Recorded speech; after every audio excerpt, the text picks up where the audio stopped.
Thank you, Top Hat Studios, for the review code. So, if you grew up in the 90s, you'll have grown up during the platformer era of the PS1 and the N64. In more recent years, platformers have gone through a bit of a renaissance. In the AAA space, Activision have led the way with the Crash Bandicoot Insane trilogy, and subsequent reboot with It's About Time, plus the Spyro Reignited trilogy was also of note. Then you have a plethora of indie studios making Metroidvania-inspired 2D platformers. However, very few developers are working on retro-inspired 3D platformers. Off the top of my head, I can only think of Yooka-Laylee from Playtonic Games, and Gears for Breakfast with A Hat in Time. Basically, the current pool of retro-inspired 3D platformers is very shallow, which makes Frogun stand out. However, just because a game stands out doesn't necessarily mean it's good. So where does this game, co-developed by Top Hat Studios and Mulgato, stand? Is it good or not? This review aims to find out.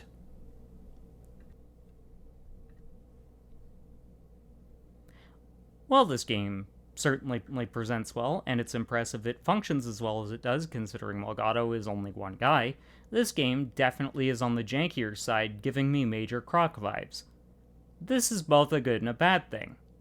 Croc was known for being exceptionally cute and having a very charming art style, which is definitely something Frogun has in spades. However, the controls feel a little unintuitive. Circle to jump and cross to fire your grappling hook feel a bit off to me. However, since this game is a love letter to N64 and PS1 platformers, maybe the janky design was intentional. I can't really tell, in this case.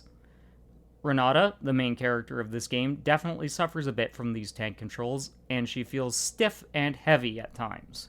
This game definitely feels heavier and more like Crash 1 than, say, A Hat in Time, which has a floatier feel and more fluidity to movement and animations.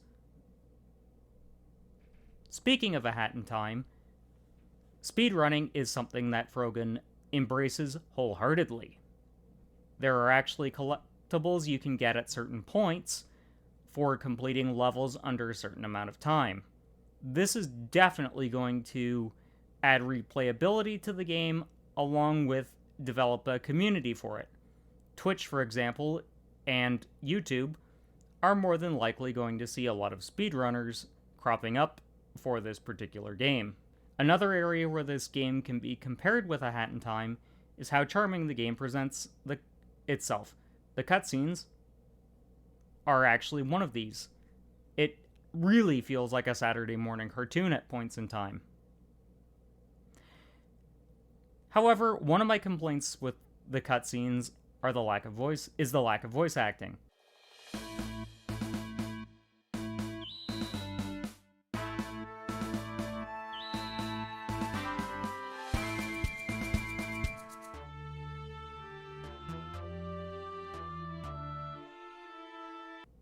While we're on the subject of sound design, I can't say I'm a big fan of the music choice for this game. The tunes just aren't catchy, and they kind of grate on my nerves for whatever reason. However, the sound effects of using your frog-shaped grappling hook, throwing enemies, and just walking around are rather satisfying to hear.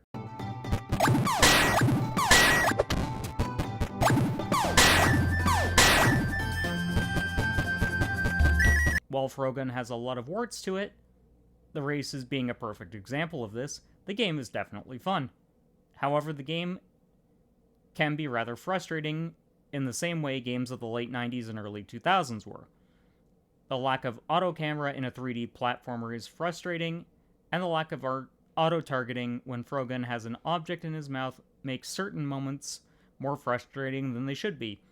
Overall, this game has a lot of potential, and I'm actually excited to see where Mulgato goes in his future. He already has a few games under his belt. Speaking of difficulty, this game has a ton of it.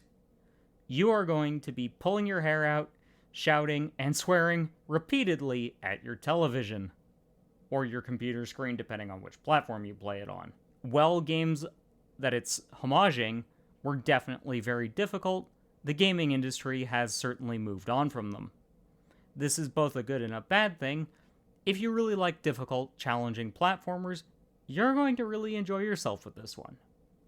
However, if you're looking for a game with more creature comforts, you might want to look elsewhere.